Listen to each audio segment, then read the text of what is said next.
반갑습니다. 강승입니다. 자, 개념과 문제의 확실한 연결, 강승의 수능 완성 윤리, 오늘 27번째 시간입니다.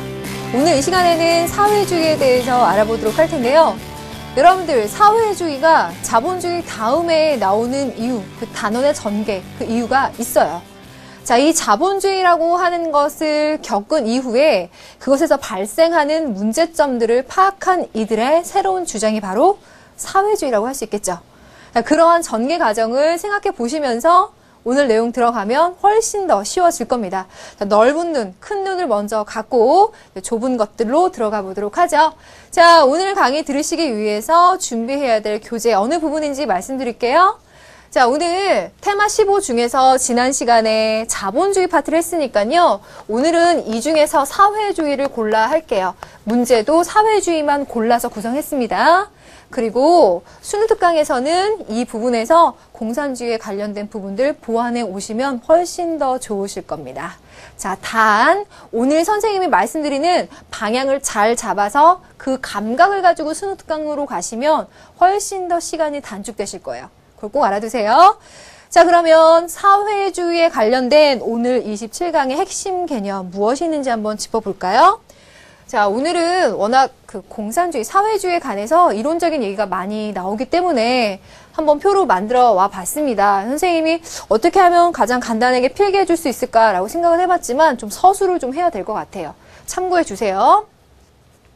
여러분들, 선생님이 오프닝에 사회주의가 자본주의 단원 다음에 나오는 이유가 있습니다 라는 설명을 다시 한번 생각해 보시면요.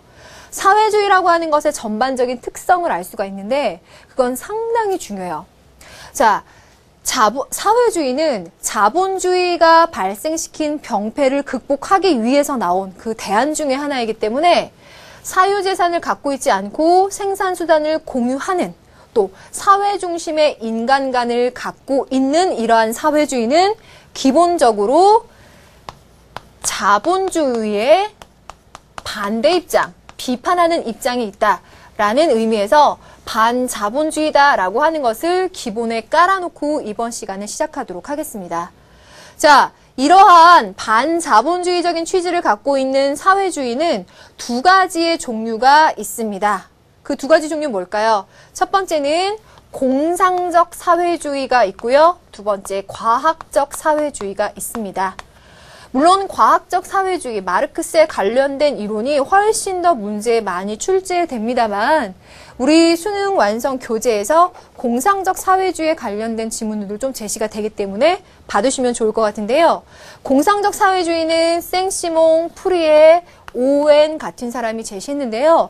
이들이 얘기하고 있는 기본적인 특징을 보면 마르크스가 얘기한 것과는 달리 혁명이나 투쟁적인 요소를 배제하고 뭐 사랑 혹은 협동 이러한 가치들을 통해서 자신들의 사회주의 목표를 달성하고자 했던 점에서 특성이 보여져요. 생시몽, 프리에, 오웬 같은 사람들은 영국이나 프랑스에서 나타났던 사람들이거든요. 영국이나 프랑스 어때요? 자본주의가 굉장히 빠른 속도로 발전한 나라들이었죠. 그런 나라들에서 당연히 자본주의의 병폐를 먼저 발견한 거예요. 그 대안으로 사회주의를 제시했으나 마르크스의 입장에서 보기에는 그들이 이러한 방법을 부정하고 상당히 공상적인 방법을 제시했다는 거죠. 그래서 공상적 사회주의라는 말을 붙여줍니다. 자, 중요한 것은 마르크스의 과학적 사회주의예요. 그의 특이한 이론이 성립되어 있어요. 그 이론들을 정말 추리고 추려서 동그라미 2번 두 가지 정도로만 한번 가져와 봤는데요. 마르크스의 과학적 사회주의의 이론이 성립되기 위해서 기본적으로 변증법적 유물론 설명드렸었는데 이걸 가지고 역사와 사회를 이해합니다. 그래서 첫 번째 알아둬야 될 것이 하부구조 토대론. 이 말을 외우시진 말고요. 유물론이라는 것에서 아이디어를 얻어서 생각해 보세요. 물질적인 요소들이 하부 구조를 이룸으로써 그런 구성 요소들을 바탕으로 하여 위에 관념적인 요소, 추상적인 것들, 이러한 것들이 발달되어 나갈 수 있다라고 생각하면서 인류의 사회, 역사, 전개 과정을 파악하는데요. 이러한 변증법적인 유물론을 바탕으로 해서 그가 제시하는 인간 역사의 발전 단계를 5단계로 설명합니다. 역사 발전 5단계설. 그 단계는 원시의 공산사회로부터 고대 노예제, 중세의 봉건, 그리고 근대의 자본, 공산주의라는 최종 단계로 오기까지의 5단계를 이것은 필연적인 과정이다. 즉, 자본주의가 갖고 있는 모순점과 병폐로 인해서 자본주의가 멸망하고 공산주의 사회가 도래한다는 것은 필연적인 역사의 과정이다. 라고 제시합니다. 자, 이 부분을 여러분들이 좀 눈여겨봐 두시면 좋겠습니다. 자, 그리고 마르크스의 이론에 있어서 또 하나 중요한 것은요. 학생들이 굉장히 많이 물어보는 것 중에 하나인데 아직도 이 부분이 해결이 안 되셨다면 이거 잘 봐두세요. 우리가 공산주의 혹은 사회주의라는 말을 두 가지 용어 같이 쓰고 있는데 첫 번째 사회주의라고 우리가 얘기할 때는요. 우리 윤리 교과에서 공산주의라고 하는 최종 단계가 있죠. 거기로 가기 위한 과도기라고 이해를 합니다. 그래서 이 과도기에는 프롤레타리아 계급, 부르주아 계급과 프롤레타리아 계급이 자본주의 사회에서 발생하죠. 그래서 이들 사이에 투쟁이 일어납니다. 그런데 이 투쟁에서 누가 이겨야 되냐면 프롤레타리아 계급이 그 혁명을 통해 독재하는 단계까지가 사회주의 단계로서 공산주의라는 최종 단계로 가기 위한 과도기라고 표현을 해요. 자, 그럼 여기 답이 나왔겠죠? 사회주의의 제2단계, 최종 단계가 바로 공산주의라고 쓰면 되겠죠.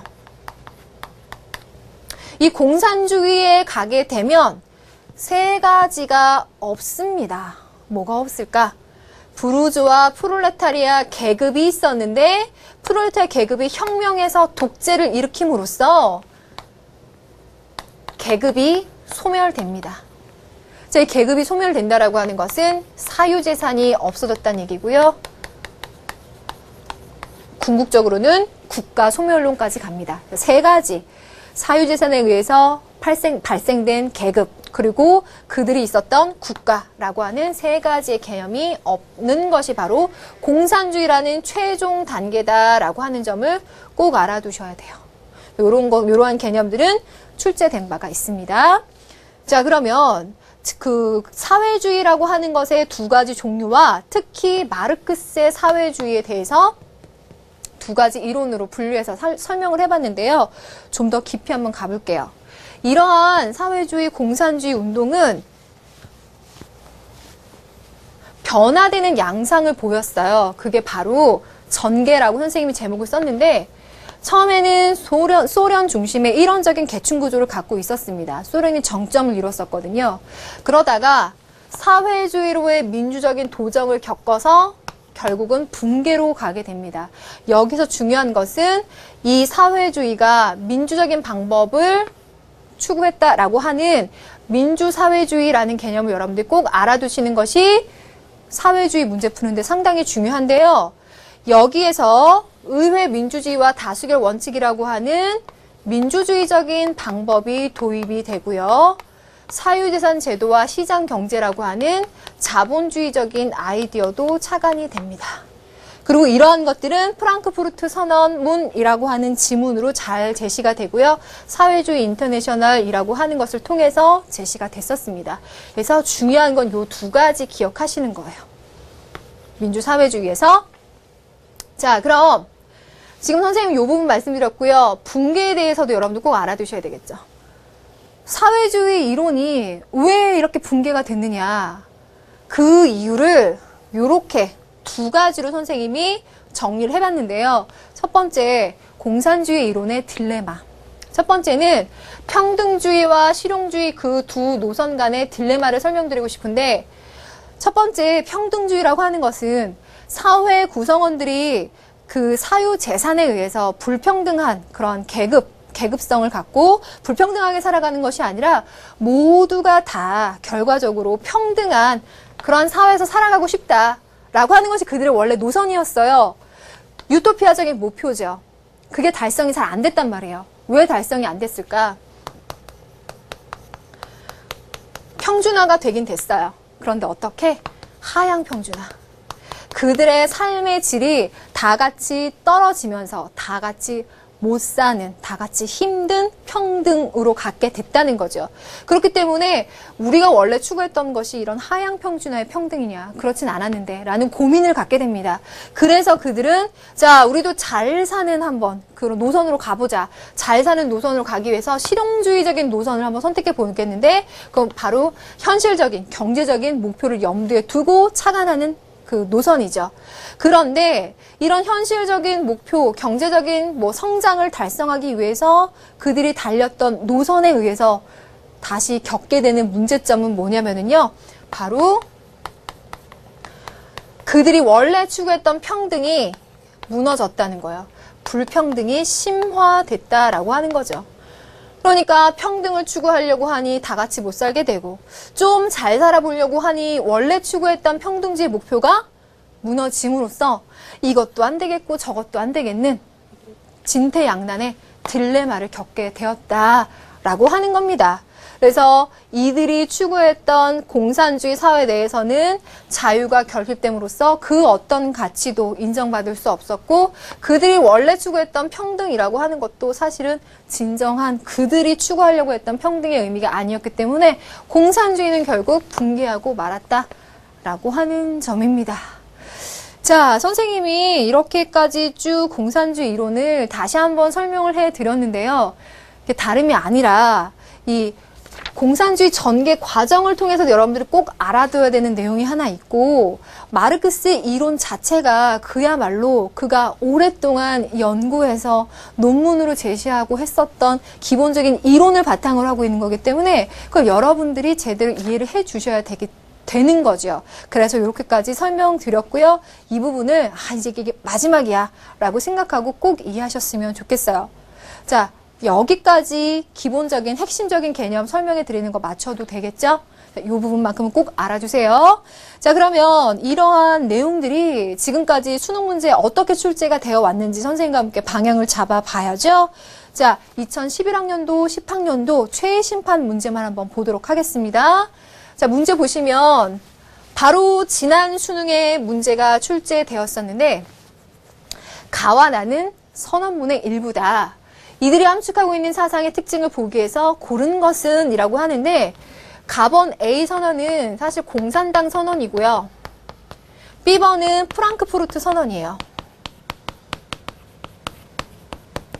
근데 이 이름을 혹시 모른다고 할지라도 문제를 못 풀진 않으니까 제발 겁먹지 말아요. 한번 방향을 찾아볼게요.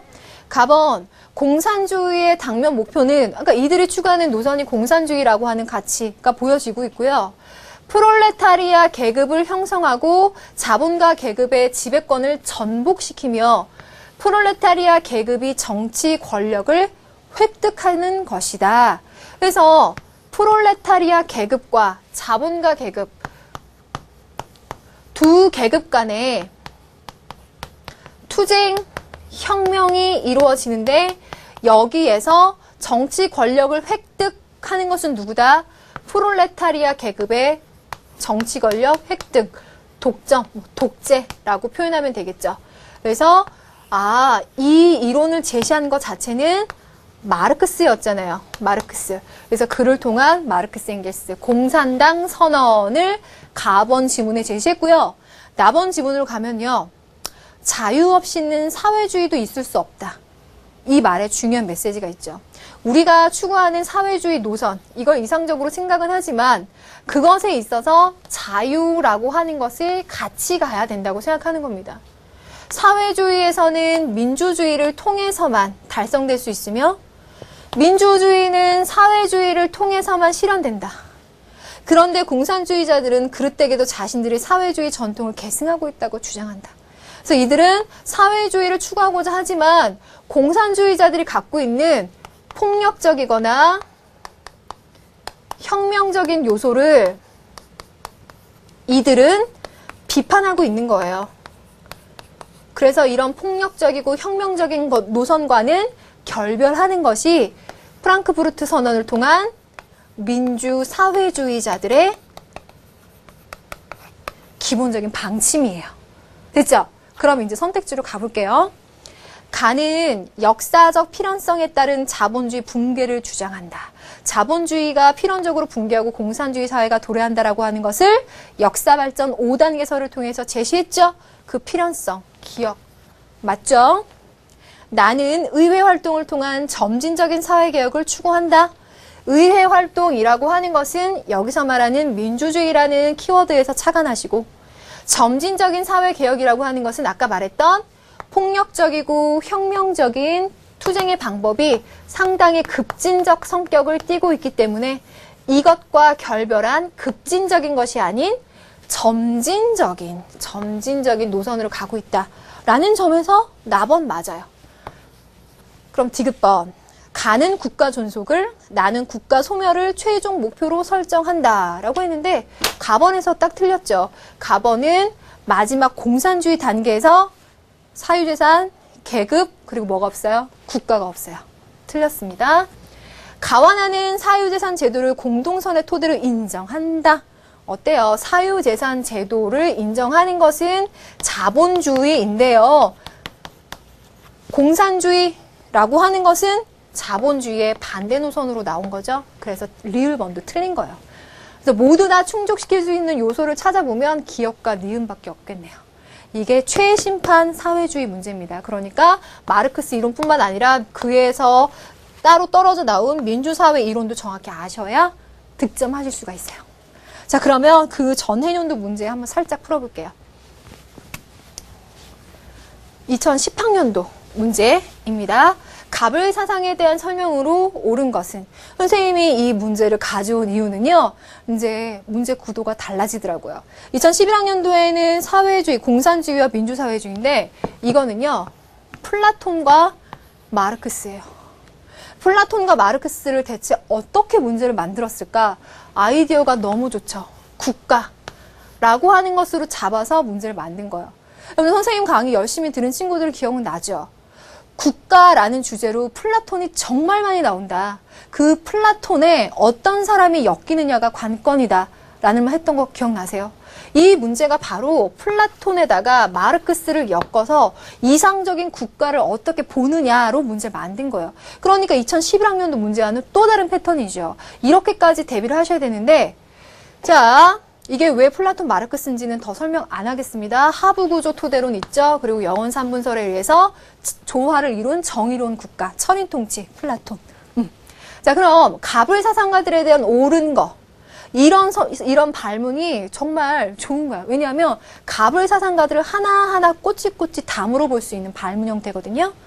갑은 국가를 가족과 시민사회가 결합된 일륜 형태라고 본다. 누구? 헤겔. 그 선생님이 말씀드렸던 게 국가라는 주제로 플라톤, 헤겔도 잘 나온다고 말씀드렸어요. 2번 선택지. 개인이 국가에 이뤄낼 때 참된 의미를 가진다고 본다. 그래서 국가라고 하는 것은 꼭 필요한 목적 그 자체다. 라고 보는 것도 헤겔에게서 잘 나올 수 있는 가능한 선택지 중에 하나예요. 그래서 1, 2번은 헤겔의 영역에 넣어주는 것이 가장 좋기 때문에 갑과 을에 전혀 들어가지 않고요. 그럼 또 여기서 나오는 게 뭐냐?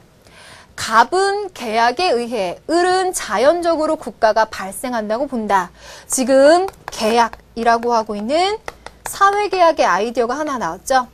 사회계약서를 얘기하는 사람들이 얘기하는 사람들의 국가와 헤겔의 국가, 플라톤의 국가가 지금 서로 다 다르다라고 하는 아이디어가 또 여기 하나 나온 거예요. 그래서 갑은 절대로 계약에 의해서 국가가 발생한다라고 설명하지 않습니다. 그리고 4번, 갑은 국가를 반드시 필요한 것으로, 을은 소멸되는 것으로 본다라고 얘기했는데 어때요? 역사 발전 5단계서를 통해서 최종 단계 공산주의에서는 국가가 소멸한다라고 말했었죠. 하지만 플라톤에게 있어서는 그 각각의 역할을 충분히 다함으로써 국가 안에서 정의로운 사회를 만들 수 있죠. 그러니까 둘이 보고 있는 국가의 존재가 지금 다른 모습으로 나타납니다. 4번이 그래서 정답이에요. 그러면 5번, 국가가 모든 구성원의 사유재산을 부정한다고 본다.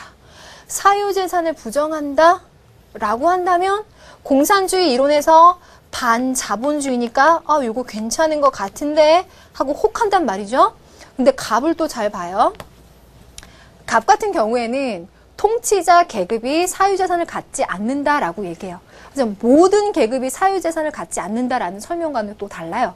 그래서 조심을 해주셔야 돼요.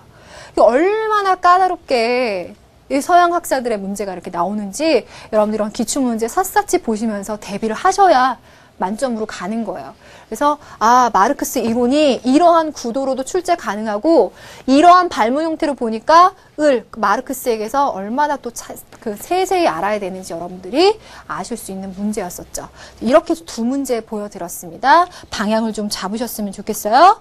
자, 그러면 선생님이 나머지 풀지 못한 문제들을 통해서 한번 방향을 다시 한번 언급해 드릴게요. 지금 푼 문제죠.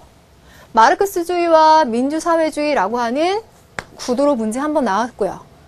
마르크스와 플라톤을 엮어서 국가가 나왔습니다.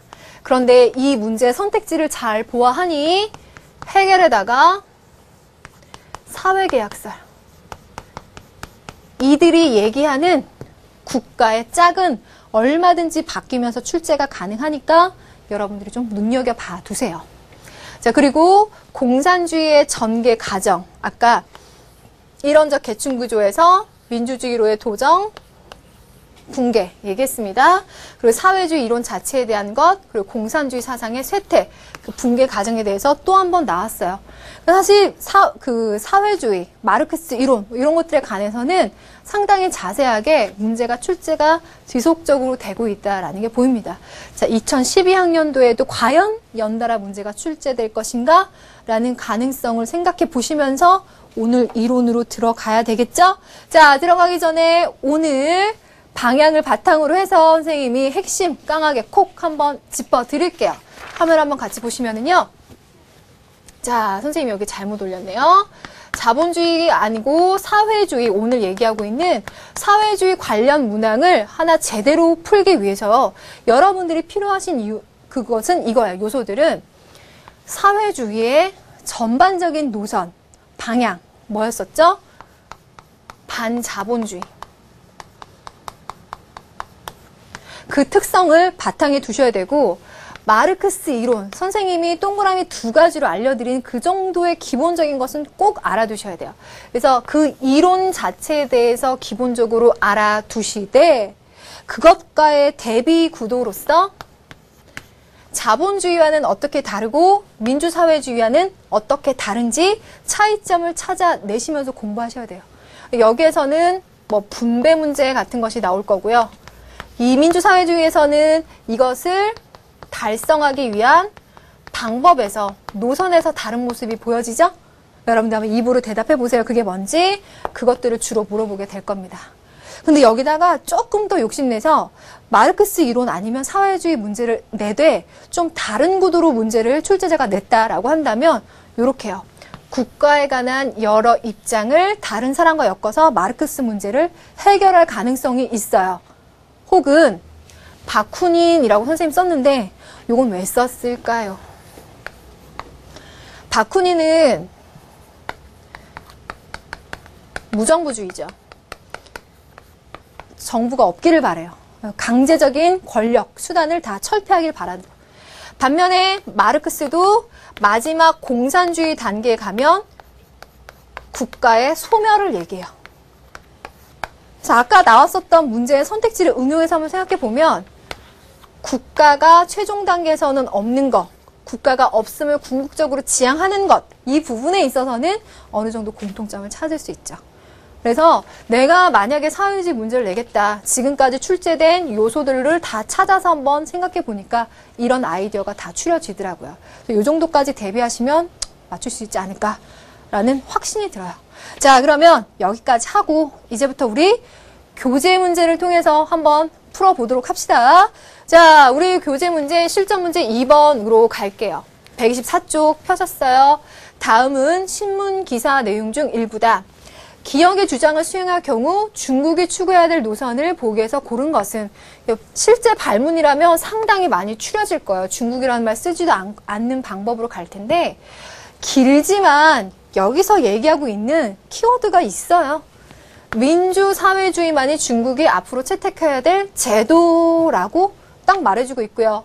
민주주의의 도입이라고 얘기하고 있고, 민주사회주의 핵심은 민주헌정, 혼합사유제, 사회시장 경제, 복리보장 등 4가지로 요약할 수 있는데, 우리는 민주주의는 배우지 않고 나머지만 배웠다라고 하면서 우리 민주주의를 배워야 된다라는 노선을 말하고 있다는 거예요.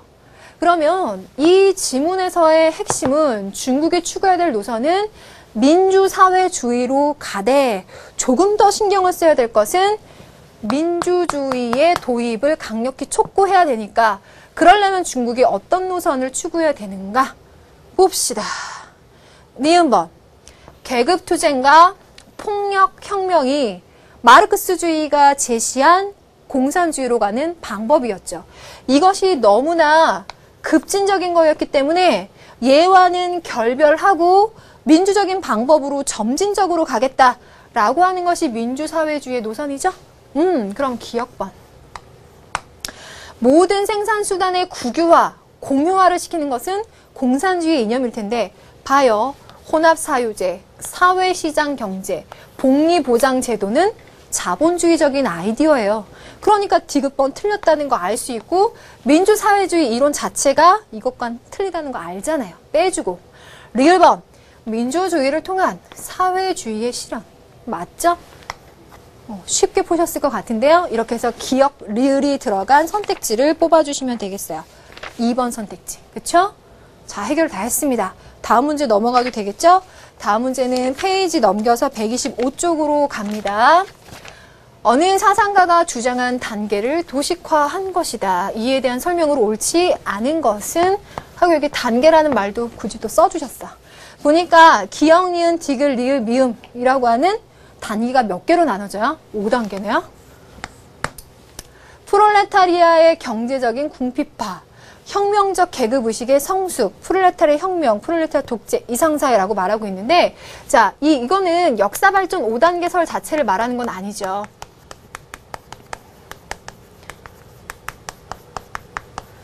그런데 역사발전 5단계설을 얘기하는 마르크스의 이론, 공산주의 이론이 맞다라고 하는 건 어떻게 할 수 있냐면, 프롤레타리아라고 하는 계급이 발생했어요. 이 계급의 혁명적 의식이 성숙했다라고 하는 것은 어떤 계급에 대항한 거겠어요? 부르주아 계급에 대항한 계급 의식이 성숙한 거겠죠. 그래서 그들이 혁명을 일으켜서 독재 단계까지 가요. 그럼 이 단계가 역사발전 5단계설에 있어서 어디까지 간 거예요? 사회주의까지 간 거예요. 그리고 그 사회주의라는 과도기를 거쳐서 결국은 계급도 없고 사회재산도 없고 국가도 없어지는 이상사회가 공산사회의 단계로 가는 거죠. 그러니까 역사발전 5단계설 그 중에서 사회주의, 공산주의의 단계를 보여주고 있는 것이 이 모습입니다.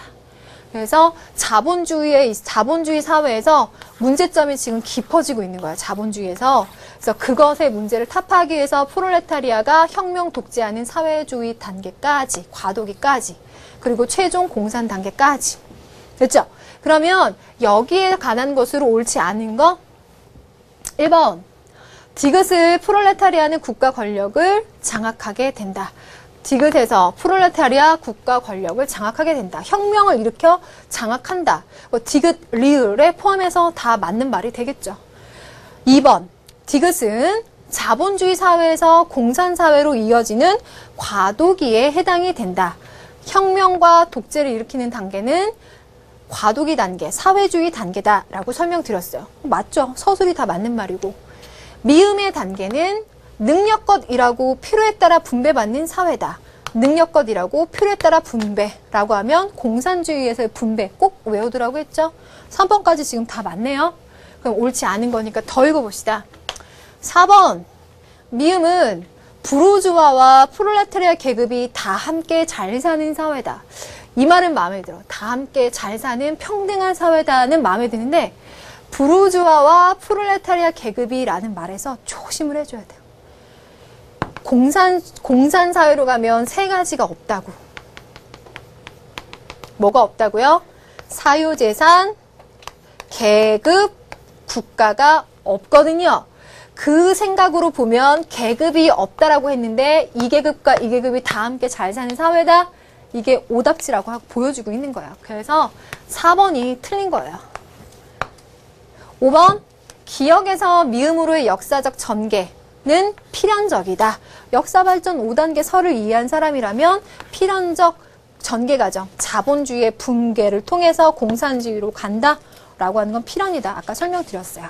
이렇게 해서 4번 찾아내시는 겁니다. 어때요? 괜찮아요? 자, 그러면 6번 문제로 넘어가도 될까요? 갑을은 사회사상가다. 갑에 비해 을이 강조할 내용으로 가장 적절한 거, 을의 포인트를 두고 잘 봐야 되겠네요. 갑이 누군지 한번 볼까요? 비생산적인 특권 계급이 억제되고 사적 영리의 관념을 극복한 자본가가 주도하는 사회가 이상적이다. 누가 주도한다? 자본가가 주도하는데 이러한 자본가가 이웃에 대한 이타적인 사랑을 강조하는 그리스도교적 교설에 의해 훈련된 인간주의적인 그러한 자본가 계급이 위로부터 빈곤한 노동자들을 구제해야 한다. 이러한 사회 형성이 노동자 복지를 증대시키는 유일한 전제다. 그런데 이 지문이요, 교과서에 안 나와요. 이거 누구 얘기하고 있는 거냐면 생시몽이에요. 선생님이 그래서 올려놓은 지문에 써놨는데 생시몽 같은 경우에는 이러한 자본가가 주도해서 노동자를 구제하고 그들의 복지를 증진시키는 그러한 사랑을 강조하는 사람이에요.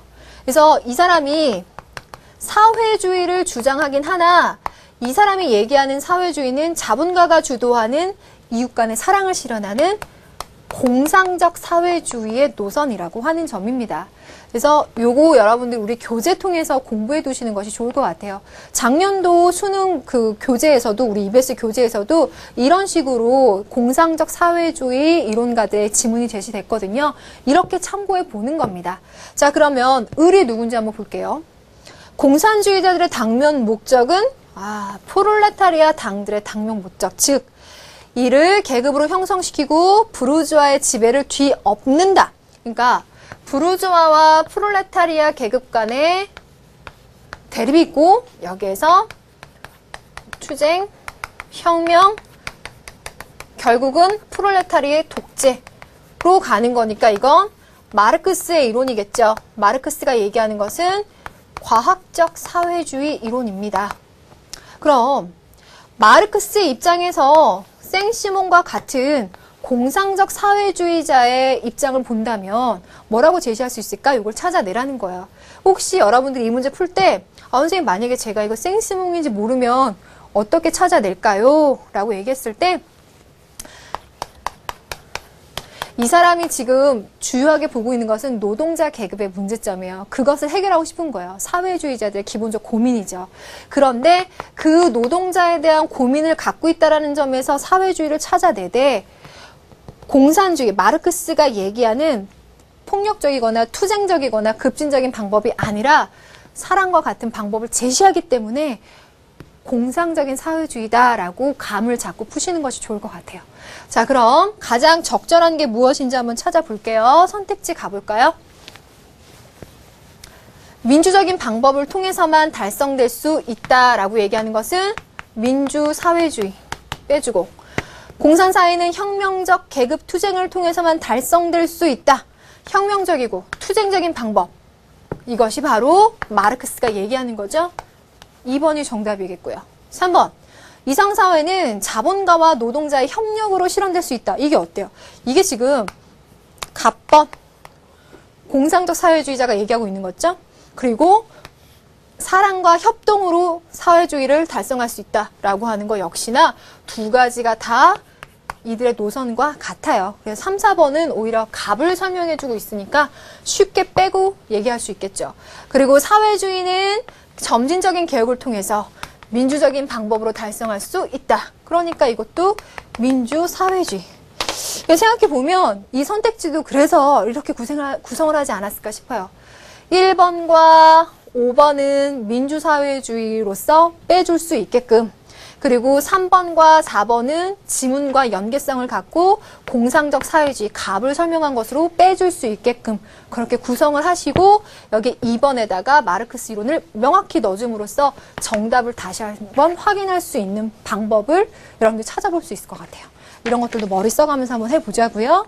자, 7번 넘어가도 되겠어요? 자, 7번 가면은요, 요거 주제가 살짝 바뀌더라고요. 선생님이 생각해 봤는데, 우리 지지난번 강의에서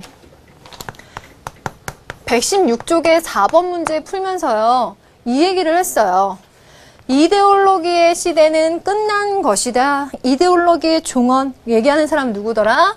벨. 그 사람의 이론이 문제가 됐었는데 여기서 또 한 번 나오는 거야. 그래서 지금 이제 출제자가 다를 수 있으니까 여러분들이 거기에선 이런 식으로 문제가 나왔었는데 여기선 이렇게 나오는구나. 이렇게 문제 한번 풀어봅시다. 오늘날은 이데올로기가 고갈되고 있다. 쭉 하고 있는 얘기를 통해서 벨의 이데올로기의 종언이라고 하는 그 학자의 입장을 보기에서 고른 것은 무엇인가? 라고 했을 때 기억번, 조심하셔야 되는 이유는 모든 이데올로기가 소멸되어 버렸다 라고 하는 것이 아니죠.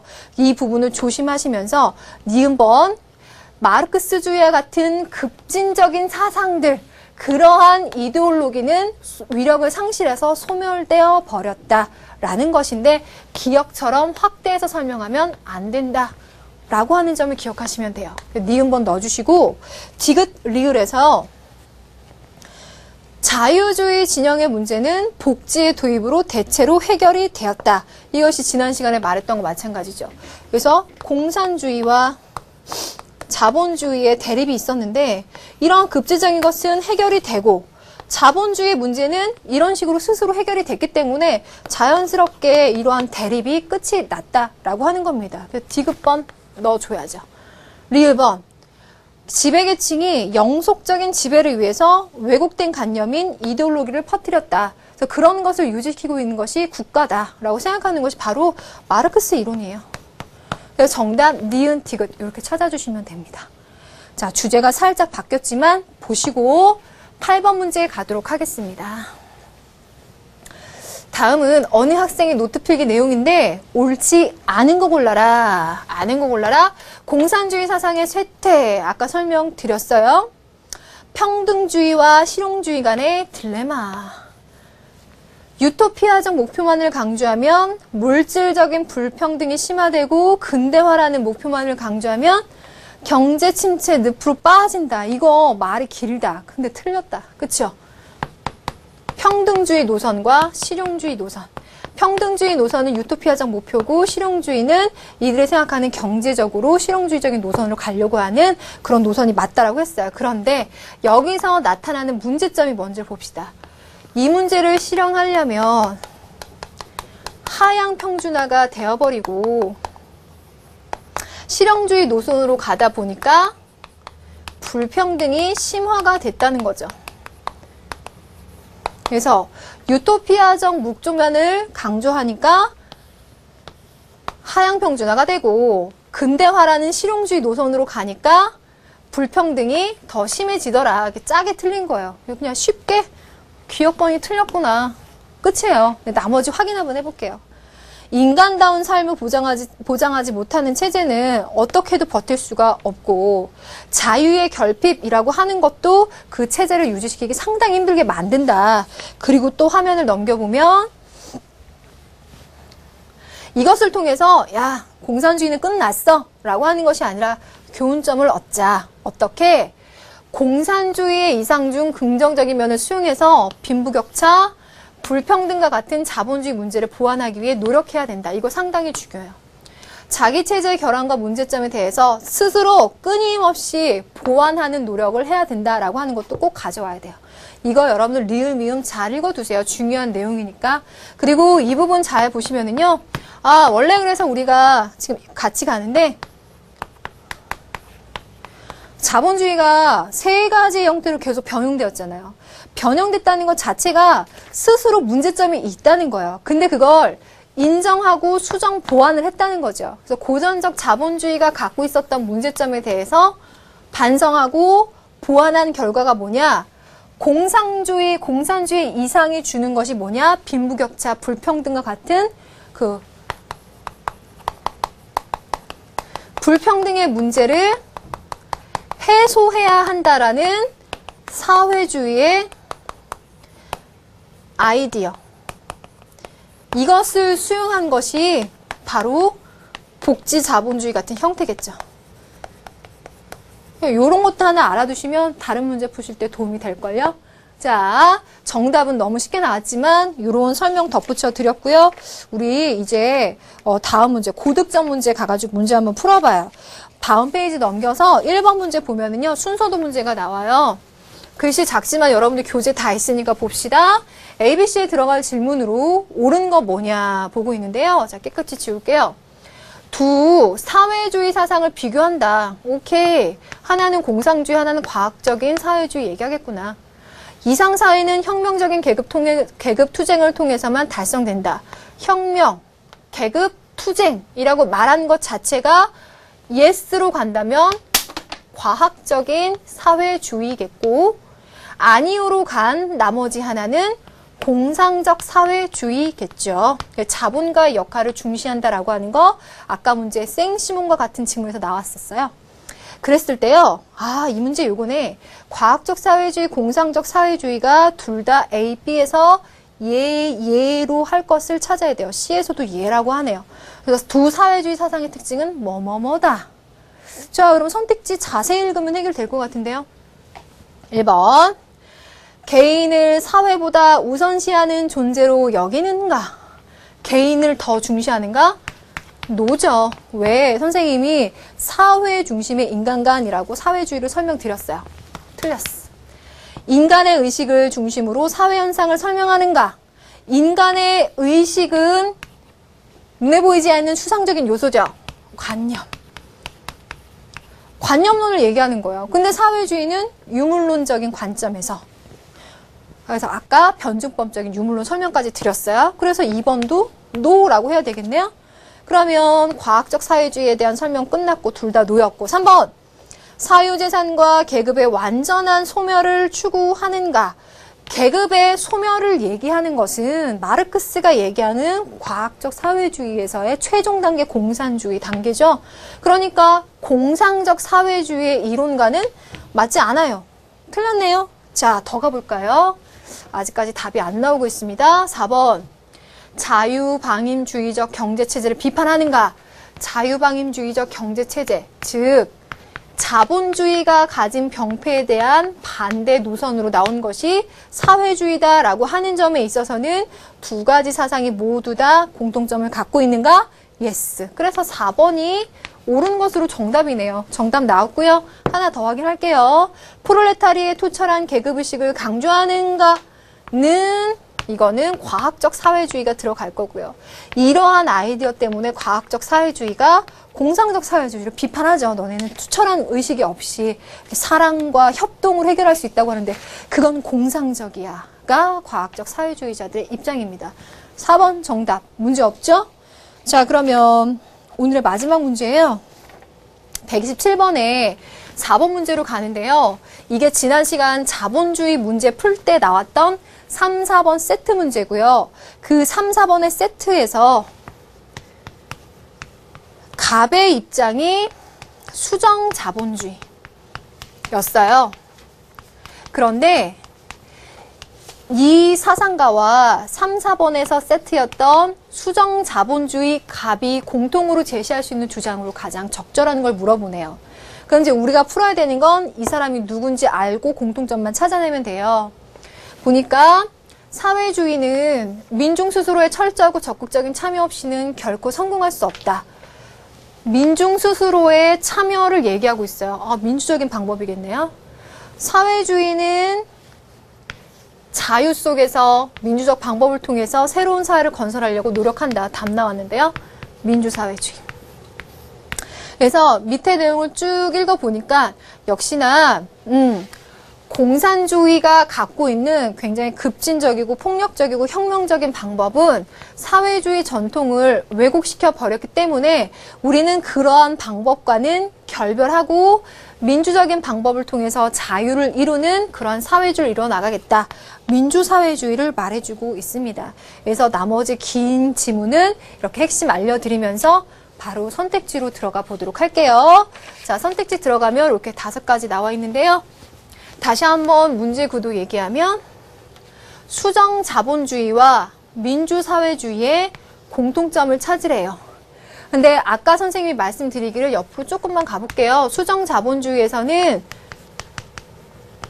자본주의의 기본 노선을 갖고 있으면서도 이것이 발생시켰던 가장 큰 문제가 불평등이었죠. 이 불평등을 해소시키기 위한 특히나 사회주의가 바로 이 불평등의 해소를 갖고 시작된 아이디어였죠. 이 사회주의적인 아이디어를 도입해서 복지 제도를 창안해내지요.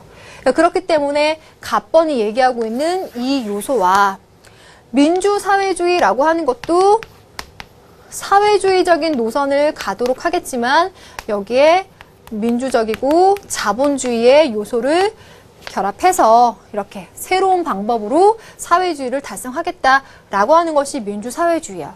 그래서 이 속에서 공통점을 찾아보라고 하는 거네요. 공통점이 보이네요. 그럼 선택지로 가서 찾아볼게요. 이상사회는 노동자들의 계급투쟁에 의해서만 쟁취되어야 된다.